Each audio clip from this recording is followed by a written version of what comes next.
activities. There's one more I'd like to mention, and this is something that every student in my studio is working on at any point in time, the Pick a Tune project. And I've already referred to this a little bit. This is where we decide what our next piece by ear is going to be. And if it's by ear all the way. We may produce a chart for it. We may never get out paper and pencil. It may be just entirely done on the keyboard. But we're not reading it. We're not downloading it. We're not purchasing music. We're not even using a chart, unless it's a chart we construct. So, if I say to an 8-year-old, let's pick a tune we all know. What would you like to learn to play? We're going to do this one without music. I might get something like Happy Birthday. I might get Twinkle Twinkle Little Star, Baby Beluga, or am I dating myself again? Probably, I think I just did.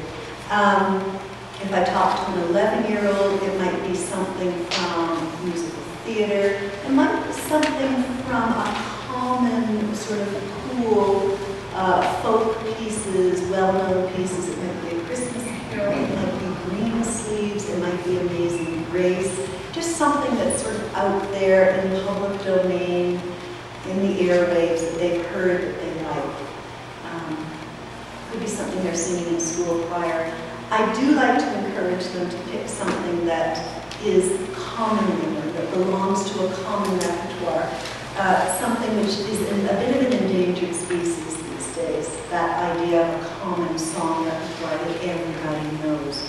But I'm also prepared to spend a lot of time on YouTube, and at least once a week. I'm on YouTube and I'm following up student suggestions who will always give me the same look and say, "You've never heard of so-and-so? She's huge." And they'll say, "You've got to listen to Arms by so-and-so. You have to listen to this hit, that hit, this artist."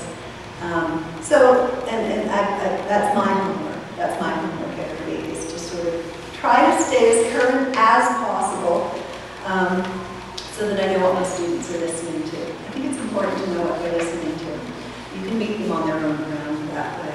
So these are projects that unfold over weeks and sometimes over months. It can take just a few weeks to find a good key for the melody. I usually have suggestions. I mean, they're not doing this in the dark. If they want to do Amazing Grace, I don't say, "Great, start on an A sharp." I may never see them again. So we'll pick F or G or one of the common vocal keys for that piece. And we'll try to work out the melody, and then we'll try to work out chords. That is a wonderful piece in particular because